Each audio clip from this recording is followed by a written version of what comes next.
In real estate, you make your money when you buy. I know that's super cliche, but it's true.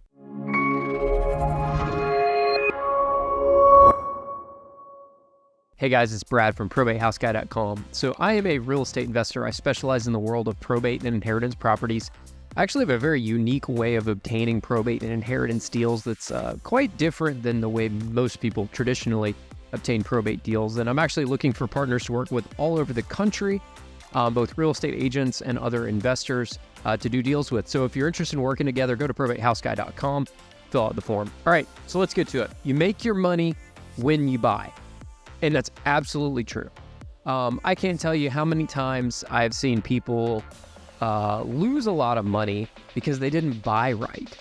And when you buy a property, you got to make sure that you're buying right. You've got to operate on a set of fundamentals. Now, everyone's fundamentals and everyone's buying criteria is going to be a little bit different.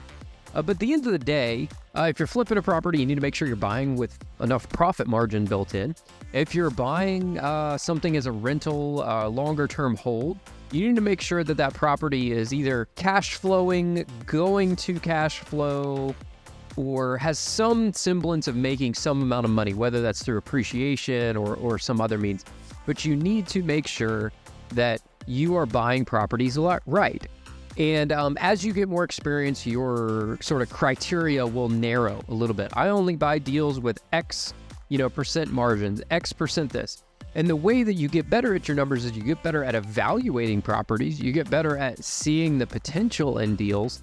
And over time, you will narrow your criteria.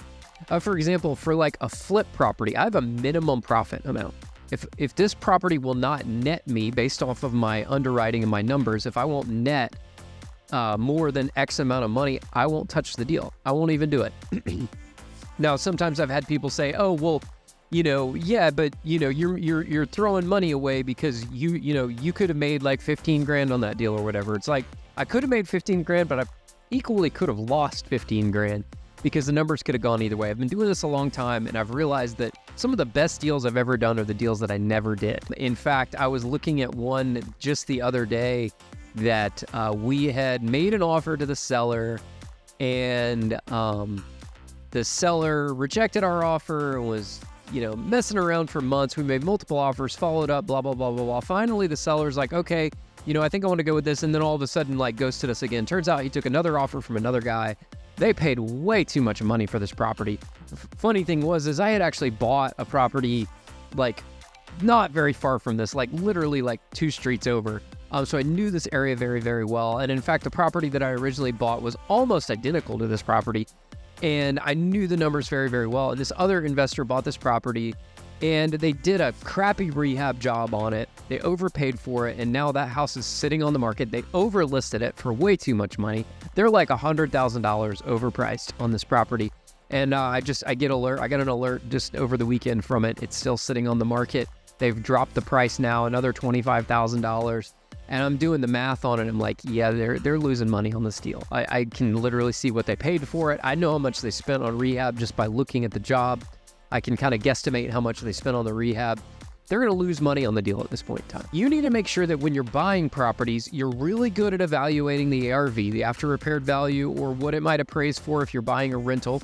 You need to be really good at evaluating the potential rents. And you need to be good at evaluating how much it costs to rehab properties. I've done some other videos about that, so I'm not going to get into it on this video. But if you're good at those fundamentals, you will make better offers, you'll make better deals, you also got to factor in your carry costs. There's a lot of other costs built into these properties that most people don't think about.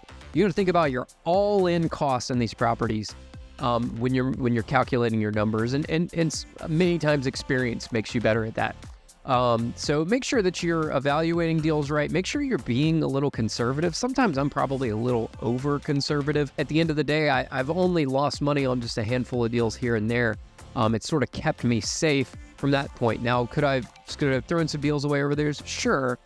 But at the end of the day, when you're I borrow private money and I borrow private investors' money, I've got to make sure I'm being a good steward of my private investors' money. And being a good steward of their money is making sure that I'm evaluating and properly underwriting deals ahead of time to hedge potential risk out of it, so that if for something happens, my lender is not losing money. Now, there have been cases in the deals I mentioned where I lost money, or my lender did not lose money, I should say. My lender made every penny back that I said I would pay them back, plus the interest and everything we agreed to. I took the loss. I ate the loss. So it's important that you're buying right and you're being a good steward of your investors' money if you are borrowing money on it. That way you don't lose their money. Because a lot of times private investors, it's their hard-earned money, it's their retirement funds, it's whatever. And I have to make sure that I'm protecting that and being a good steward of that. So I hope this video helps you out a little bit. I've got some other videos. If you want to learn how to get better at running comps or, calculating rehab costs and all that, put it down in the comments below. Even evaluating cash flow on rental properties. A lot of people do not evaluate cash flow properly on rentals. They just look at their gross cash flow, and the difference between your net cash flow and your gross cash flow is a big difference. So make sure that you're properly evaluating that. So thanks again for checking out this video. Like I mentioned earlier in the video, if you do want to work together, I am looking for experienced real estate agents and experienced investors who are interested in becoming probate and inheritance specialists, who are already probate and inheritance specialists, and you want to do more deals. I'd love to work together. Go to probatehouseguy.com, fill out the form there on the site, and we'll be in touch. Thanks again. Have a great day. Bye-bye.